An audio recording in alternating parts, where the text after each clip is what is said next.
Pemirsa, ekonomi Indonesia melambung di tengah pesimisme yang masih menyelimuti kondisi perekonomian global maupun domestik. Pertumbuhan ekonomi nasional mencapai 5,12% secara tahunan pada kuartal 2 2025. Jika dibandingkan dengan triwulan 1 2025 yang hanya mencatatkan pertumbuhan 4,87%, lesatan ini sungguh melampaui ekspektasi dan pencapaian ini di satu sisi tentu patut diapresiasi. Angka kenaikan pertumbuhan lumayan tinggi itu semestinya menjadi penanda bahwa roda ekonomi sudah mulai bergerak.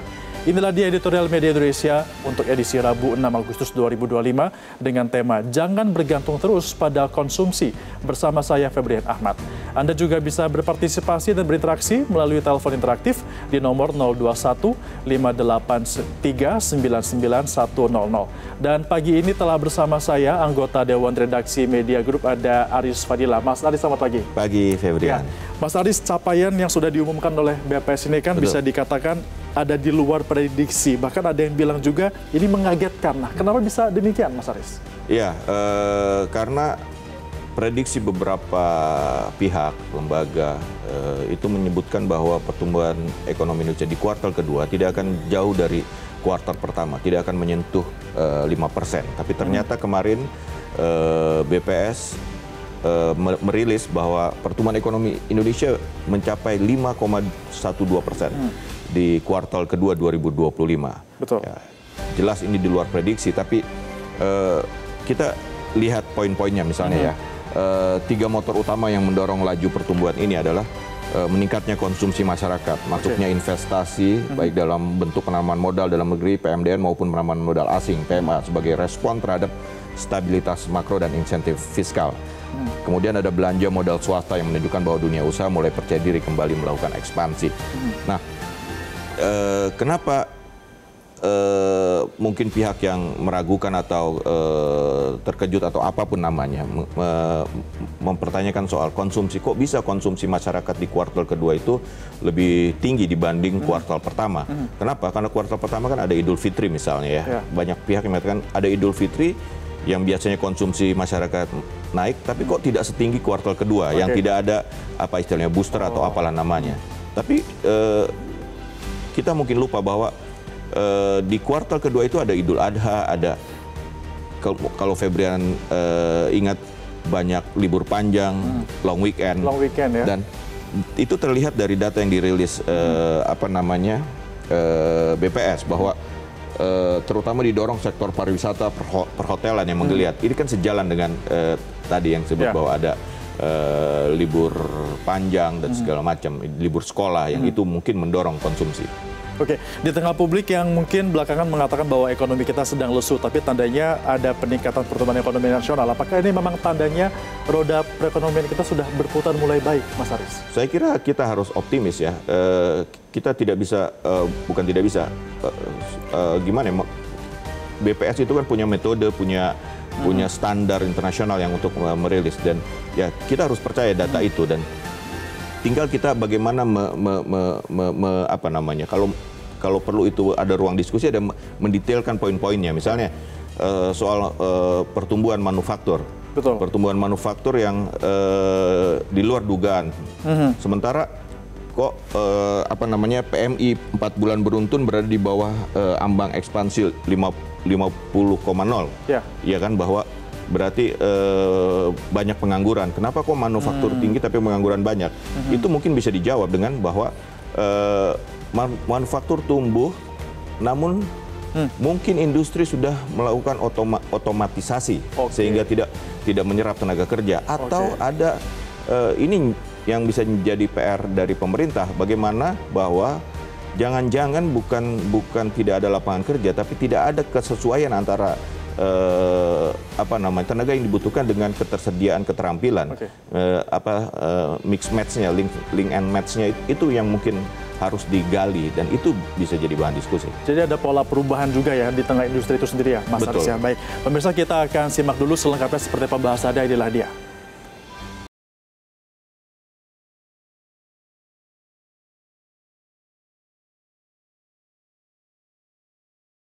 Jangan bergantung terus pada konsumsi.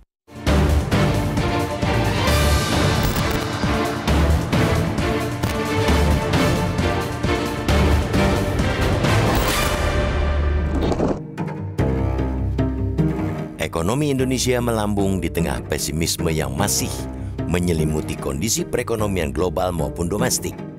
Pertumbuhan ekonomi nasional mencapai 5,12% secara tahunan pada kuartal 2 2025. Jika dibandingkan dengan triwulan 1 2025 yang hanya mencatat pertumbuhan 4,87%, lesatan ini sungguh melampaui ekspektasi. Baik lembaga kajian ekonomi maupun konsensus pasar sebelumnya berekspektasi dan memproyeksikan pertumbuhan ekonomi di triwulan kedua ini tidak akan beranjak jauh dari capaian triwulan sebelumnya. Diprediksi naik, tapi tidak akan sampai menembus 5%. Namun semua prediksi itu buyar setelah Badan Pusat Statistik BPS kemarin mengumumkan pertumbuhan ekonomi Indonesia sebesar 5,12%. Pencapaian tersebut di satu sisi tentu patut diapresiasi. Angka kenaikan pertumbuhan lumayan tinggi itu semestinya menjadi penanda bahwa roda ekonomi mulai bergerak. Dari sisi produksi, BPS mencatat hampir seluruh lapangan usaha tumbuh positif pada triwulan 2 2025. 5 sektor produksi utama yaitu industri pengolahan, pertanian, perdagangan, konstruksi, dan pertambangan semua tumbuh signifikan. Dari sisi pengeluaran pun nyaris sama. Seluruh komponen pengeluaran mengalami pertumbuhan positif kecuali konsumsi pemerintah. Komponen pengeluaran yang memberikan kontribusi terbesar terhadap produk domestik bruto PDB adalah konsumsi rumah tangga dengan sumbangan sebesar 54,25%. Itu menjadikan konsumsi menjadi salah satu sumber pertumbuhan terpenting pada periode ini. Sumber pertumbuhan penting lain ialah komponen pembentukan modal tetap bruto PMTB yang berkontribusi 27,83% terhadap PDB. Menurut BPS, PMTB tumbuh didorong oleh investasi swasta dan pemerintah dengan belanja modal pemerintah pada triwulan 2 2025 yang tumbuh 30,37% year on year, terutama pada komponen mesin dan peralatan. Akan tetapi, pada saat yang sama kita juga perlu mengkritisi angka pertumbuhan yang diumumkan BPS tersebut. Sejujurnya harus kita katakan, impresifnya angka pertumbuhan pada triwulan 2 2025 itu belum sepenuhnya merefleksikan kondisi di lapangan. Salah satu yang cukup mengagetkan ialah pertumbuhan industri pengolahan manufaktur yang pada kuartal 2 2025 disebut BPS mencapai 5,68%. Kondisi itu berkebalikan dengan data Purchasing Managers Index PMI manufaktur yang menurut S&P Global masih dalam zona pesimistis. PMI manufaktur Indonesia selama 4 bulan beruntun termasuk Juli 2025 berada di bawah ambang ekspansi 50,0 yang menandakan pelemahan konsisten dalam aktivitas manufaktur nasional. Itu artinya sektor yang digadang-gadang mampu menyerap lapangan kerja dalam jumlah besar itu masih harus menunggu kabar baik.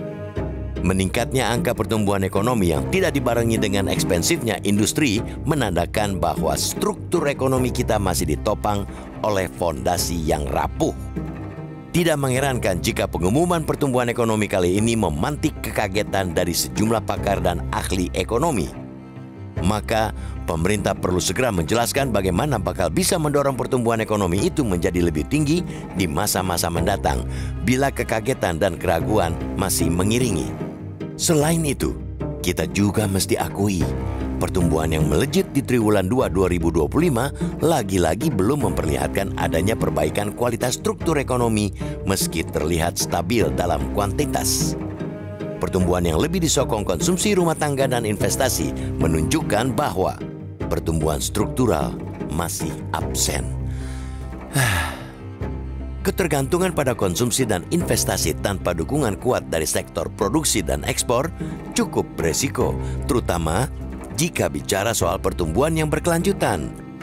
Amat riskan jika terus mengandalkan permintaan domestik sebagai tulang punggung utama, sementara sisi produksi dan ekspor belum cukup kuat menopang pertumbuhan jangka menengah.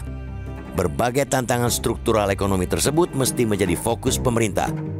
Saat ini, pemerintah boleh saja merayakan angka pertumbuhan yang melampaui ekspektasi di triwulan 2 2025. Tetapi pekerjaan rumah masih sangat banyak. Alih-alih terus menggantungkan pada konsumsi, pemerintah harus segera melakukan pergeseran strategis menuju industrialisasi dan produktivitas sektor real. Tanpa itu, target pertumbuhan ekonomi yang dipasang pemerintahan Prabowo Subianto Gibran Rakabuming Raka yaitu 8% pada 2029 mendatang akan selalu jadi bahan perdebatan dan gunjingan tanpa menemukan pijakan nyata. Kita tentu tak ingin itu semua menjadi nyata. Yang kita inginkan ialah cita-cita pertumbuhan yang benar-benar menjadi kenyataan.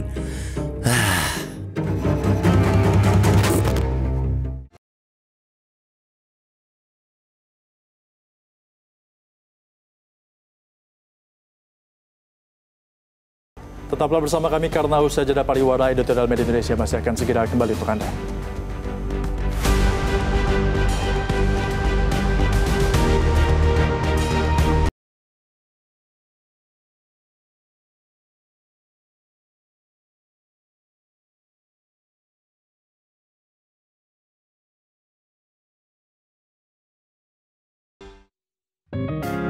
Media Indonesia mengajak Anda untuk mengakses fitur premium e-paper. Dengan sajian konten berbasis intelektual dan meneguhkan kebangsaan, Media Indonesia tampil dengan lebih dinamis melalui e-paper Media Indonesia yang dapat Anda akses kapan saja, di mana saja. Caranya mudah, download aplikasi Media Indonesia di Android atau ketik link e-paper.mediaindonesia.com atau bisa scan QR Code pada layar kaca Anda. Klik tab e-paper di bagian samping layar tablet Anda, daftarkan data diri, serta pilih paket berlangganan e-paper Media Indonesia sesuai dengan kebutuhan Anda. Nikmati juga bonus spesial tambahan 4 halaman rubrik fokus setiap hari. Semua bisa Anda dapatkan hanya di e-paper Media Indonesia.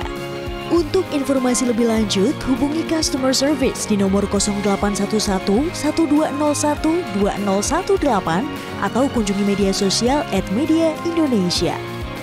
Media Indonesia, referensi bangsa.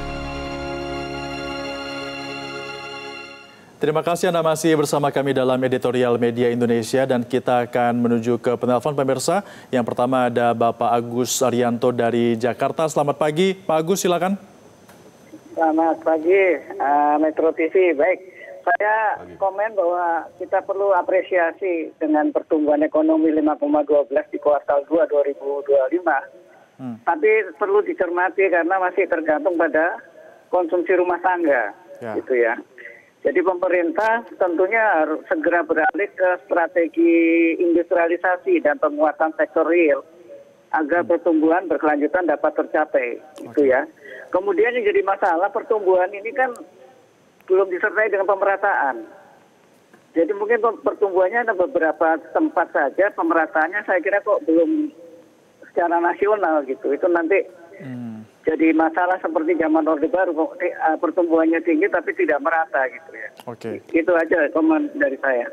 Gitu, Oke, Pak. baik, terima kasih Pak Agus. Nah, masalah di sini menarik ya, karena kalau kita lihat juga dari datanya, ini kontribusi PDB terbesar adalah rumah tangga sebesar 54,25%. Nah, tapi kalau melihat pertumbuhan ekonomi dalam jangka panjang ini kan mestinya tidak bisa hanya bergantung dengan konsumsi saja, Mas. Betul.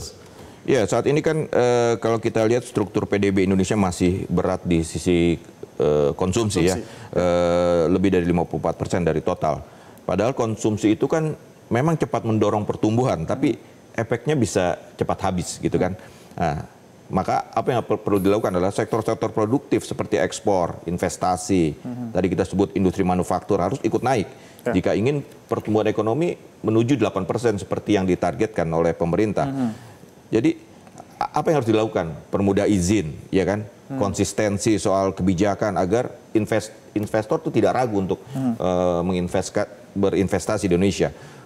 Terus investasi seperti apa? Investasi ke sektor padat karya dan teknologi manufaktur, bukan hanya tambang dan hilirisasi. Itu yang penting, bahwa sektor padat karya itu bisa menyerap tenaga kerja. Terus yang tidak kalah penting adalah kita harus meningkatkan kepastian hukum, insentif fiskal dan infrastruktur digital. Jadi ini lebih ke banyak PR pemerintah untuk bagaimana kebijakan, izin tadi kan, kepastian hukum. Itu yang korupsi juga tentu di situ ada ya kan, karena korupsi itu adalah bagian dari soal trust dari investor kepada pemerintah. Kalau tadi Pak Agus bilang ini belum merata secara nasional, apakah memang itu yang dirasakan masyarakat? Ya bisa jadi, tanpa investasi besar di sektor produktif kita akan terjebak ya istilah yang ini kan, middle income trap, konsumsi naik tapi tidak menghasilkan lompatan. Itu yang bisa terjadi ketika itu tidak merata.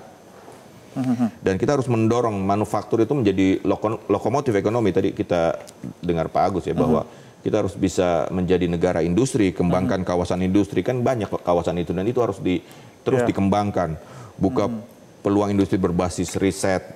Oke, nah kalau misalnya itu tadi kan manufaktur dan juga industri, tapi sebenarnya kalau dari data BPS ini ada 5 produksi utama kita dari sektor pengolahan, perdagangan, konstruksi, pertambangan dan juga pertanian. Ini perlu untuk mengembangkan, fokus dulu ke 5 sektor utama ini atau memang perlu untuk mengembangkan ke sektor-sektor lainnya? Ya itu sudah jalan dan perlu dikembangkan. Jadi kan untuk menjadi negara industri, menjadi apa namanya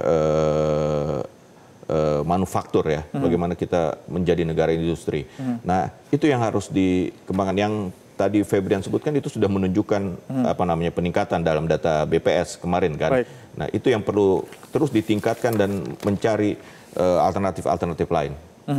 Nah, kalau untuk sektor yang digadang-gadang ini kan merupakan salah satu upaya untuk dapat melecut bagaimana perekonomian kita. Nah, PR-nya adalah pemerintah bagaimana caranya untuk dapat mempertahankan 8% ya, Mas Aris. Nah, tapi tahan dulu karena kita masih akan segera bahas, pemirsa, usaha jeda pariwara. Tetaplah bersama kami dalam Editorial Media Indonesia.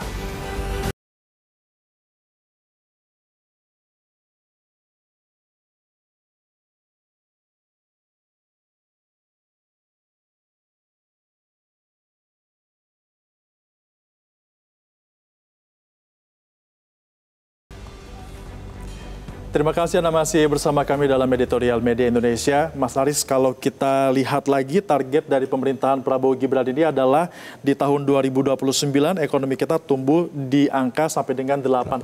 Nah, untuk mencapai angka itu, apa yang perlu diperhatikan dan juga menjadi PR bagi pemerintah?